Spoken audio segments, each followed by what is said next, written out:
Unfortunately, it does not appear this committee has learned from that saying.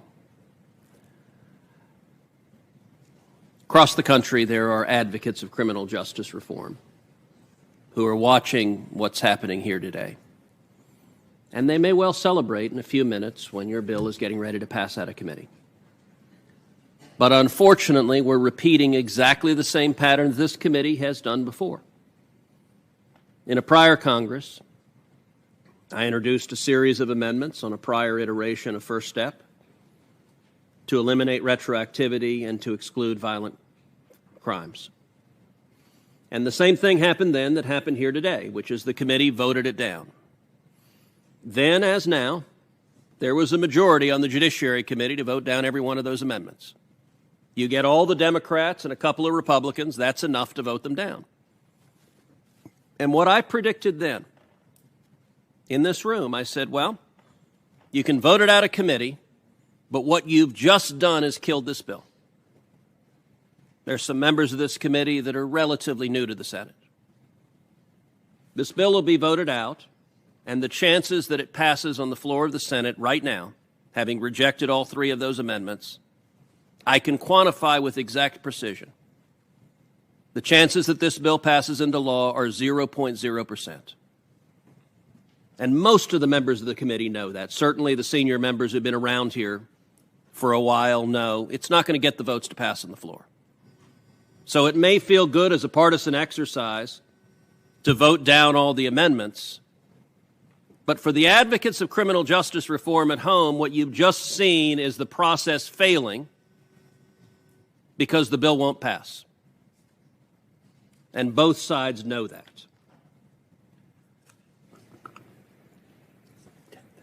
Let me make a second point. We are in polarized times. We're in angry times. Each side yells and screams at each other. There's too much hate on both sides of the aisle. We're convinced the other side is always in the wrong. I hope that that fever breaks in time. Donald Trump was a unique president. Unique in good respects and unique in some respects that were not so good. One of the consequences of Donald Trump is that he drove our Democratic colleagues stark raving mad. And we are living in a world where congressional Democrats have been radicalized by 4 years of Donald Trump. There used to be such a creature as moderate Democrats. I'm not convinced there is such a thing anymore.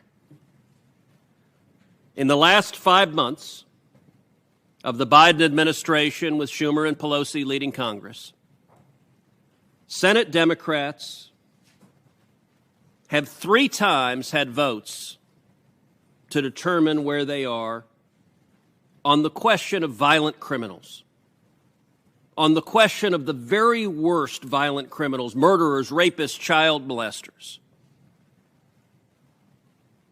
And the only reasonable conclusion an objective observer can derive from what we've seen the last 5 months is Senate Democrats have made the decision that they are the party that supports violent criminals. Why do I say that? Because on the floor, when I introduced an amendment to say we should not send stimulus checks, $1,400 checks from the taxpayers to criminals currently incarcerated, to murderers, to rapists and child molesters, every single Democrat voted no. It failed by 1 vote. That means every Democrat was the deciding vote, and the federal government sent millions of dollars to criminals currently incarcerated, many for horrific crimes. Likewise, in the Rules Committee, I had a series of amendments to strike from S1, what many are calling the Corrupt Politicians Act, the provisions to mandate that criminals and felons be allowed to vote, and in particular focused on murderers, rapists, and child molesters. And once again, you saw Senate Democrats line up over and over and over again to say They wanted to strike down the state laws that prohibit the very worst criminals from being able to vote. And now today, we're not even talking about sending money to criminals. We're not even talking about letting criminals vote. We're talking about mass murderers and rapists. Do you let them out early? I guarantee you, every one of you, if you went home to your states, even in very blue states like Illinois, your constituents would be quite astonished that not a single Democrat on this committee is willing to say, let's not let mass murderers out early. That does not reflect moderation.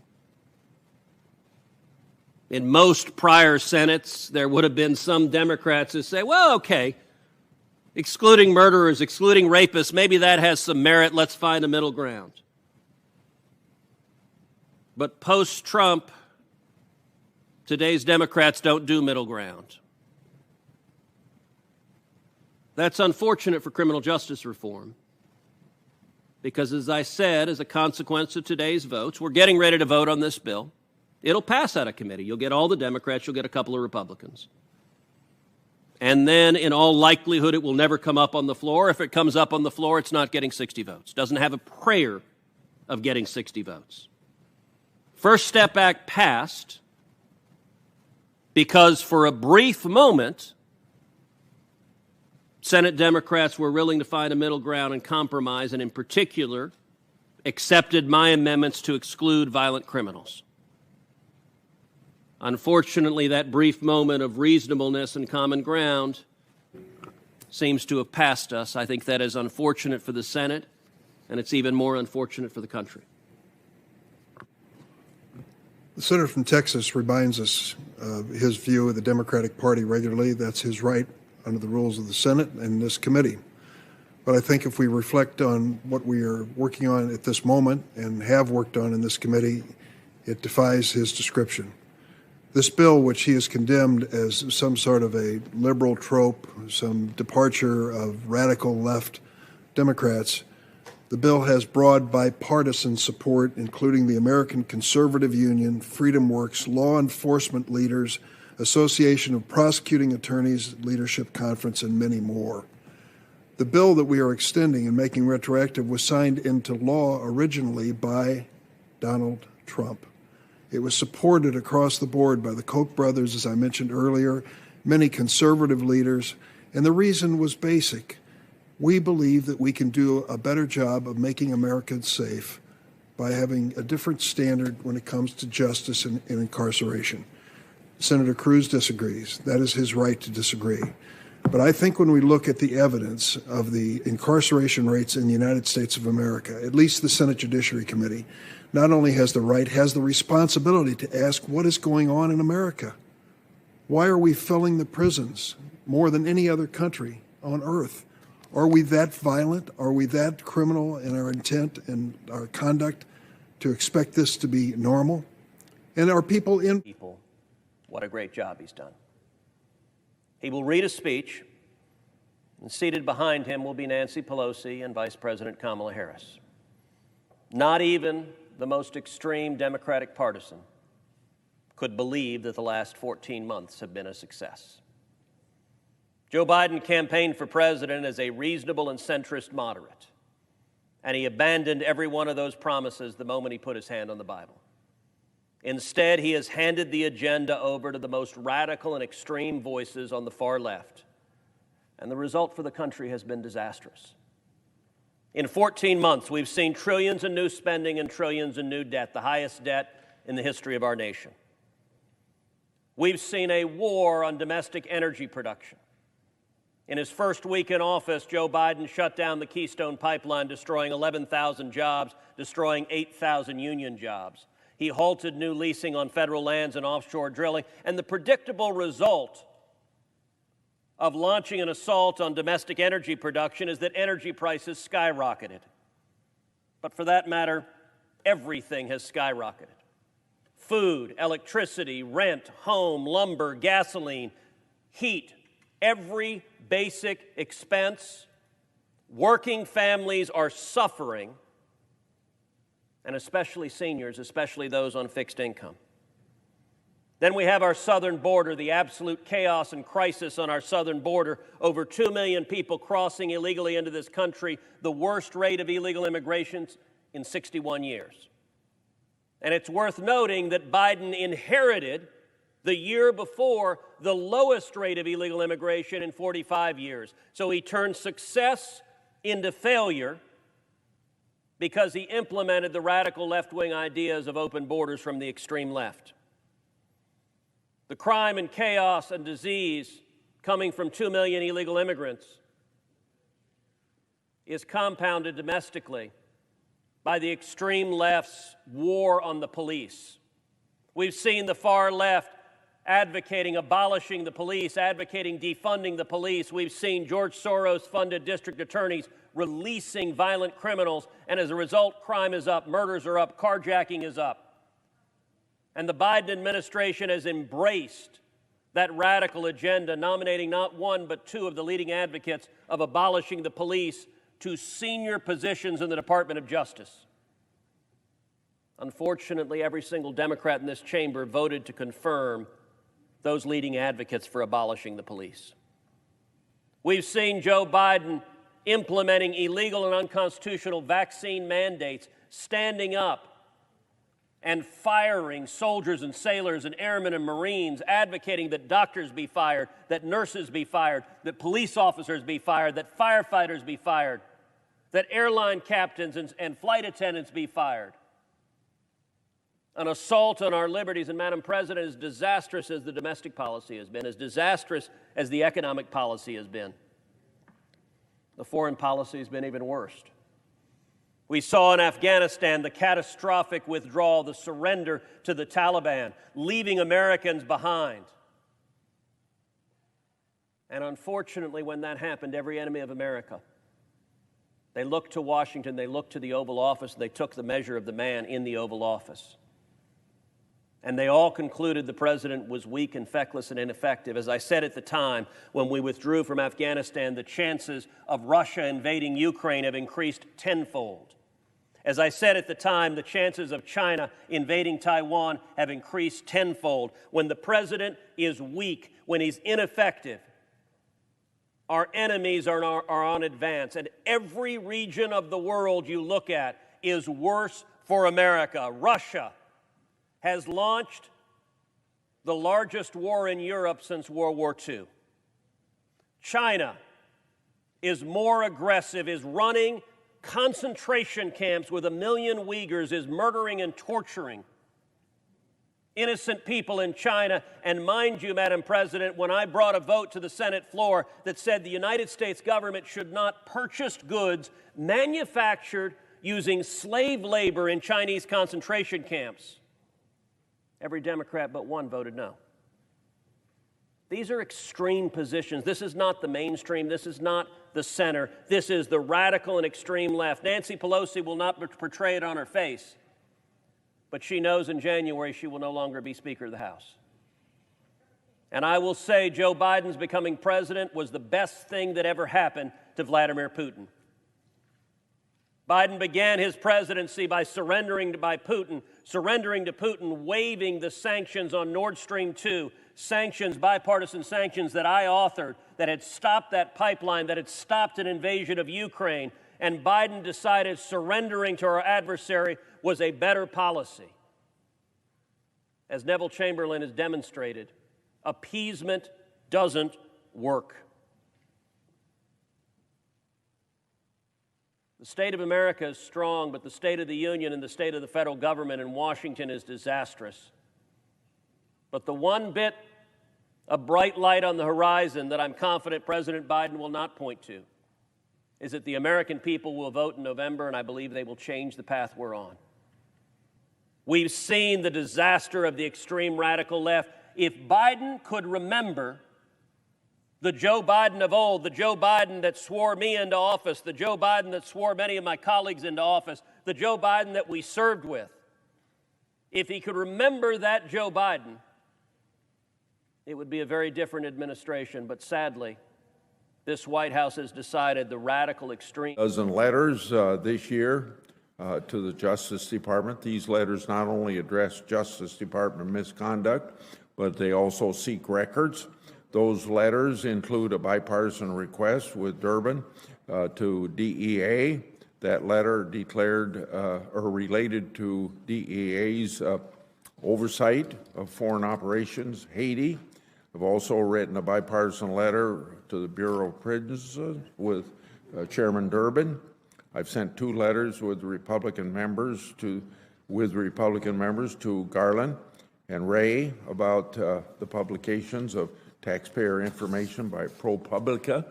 I've asked about any investigations into the possible leak of hacks of that IRS data. The Justice Department and its components have failed to fully and completely respond to every letter I've written, and with the exception of one ATF matter, the Justice Department has failed to produce records that I've requested. As one easy example for the Justice Department, on January 19, 2021, then President Trump issued a memorandum to the Attorney General, Director of National Intelligence, and the Director of Central Intelligence Agency. That memo directed them to declassify certain Crossfire hurricane records for the public dissemination. Since February this year, my staff and Senator Johnson's staff have requested an update from the Justice Department on what's been declassified. We're into December, and the Attorney General still has no answer. I've also asked the Department for records relating to Hunter Biden's October 2018 firearm incident, where his gun ended up in the trash can near a school. The ATF used the Freedom of Information Act to refuse production of these records when that law doesn't even apply to the Congress. Now, do you understand that the lawyers at ATF don't even want to follow the law? They don't even know what the law says. I've asked for information related to Chinese nationals linked to the Chinese communist regime that are connected to some members of the Biden family. One individual, Patrick Ho, was not just linked to the Chinese regime, he was apparently connected to its intelligence service. Hunter Biden reportedly represented him for $1 million, even though the department already made public in a court filing that it possesses FISA information related to Patrick Ho. In response to my oversight request, the department said this, quote, "Unfortunately, under the circumstances described in your letter, we're not in a position to confirm the existence of the information that is sought, if it exists, in the department's possession." Now, you understand, DOJ ought to be embarrassed by that response. Documents made public in the court system, and they do not even know whether the document exists. I've asked the Attorney General to explain himself on these 2 contradictory positions. He have no response. Moreover, on February the 3rd, 2021 and March the 9th, 2021, Senator Johnson and I wrote letters to the Attorney General with respect to Nicholas McQuaid, the then acting Assistant Attorney General for Criminal Division and current Principal Deputy Assistant Attorney General for Criminal Division. Our letter raised concerns about the fact that Mr. McQuaid worked for Hunter Biden's criminal attorney until he was hired by the Biden administration on January the 20th. This poses a clear conflict. The Justice Department has failed to answer whether Mr. McQuaid is recused from this matter. Notably, on June the 29th, 2021, I sent the Attorney General Garland a letter that raised concerns about Susan Hennessy's political bias against the Durham investigation. That letter was based on negative public comments made about it. Ms. Hennessy works in the Justice Department National Security Division. My letter asked, in part, whether or not she recused herself from that matter. In response, Attorney General Garland refused to answer whether she has or had any involvement in the Durham investigation.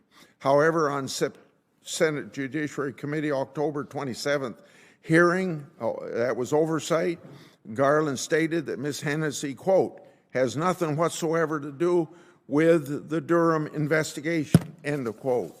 Now, if Attorney General Garland has publicly stated that Ms. Hennessy has, quote, nothing whatsoever to do with Durham, then, end of quote, then why can't he say the same thing publicly about Mr. McQuaid and the Hunter Biden matter?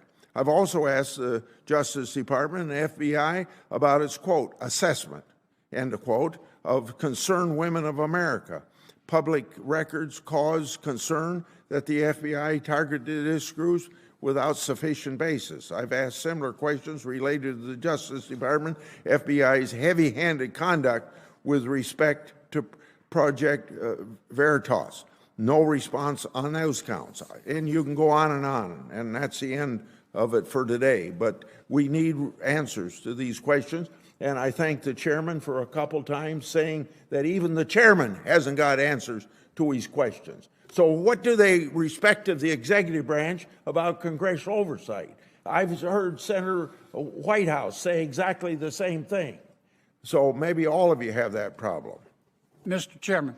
I yield. Just one moment. I'll recognize you, Senator Kennedy. And first, thanks for clarifying the Durbin investigation. Secondly, I agree with you. The Department of Justice is not as responsive in a timely way as it should be. I continue to push on that matter, and I hope we all will. Both sides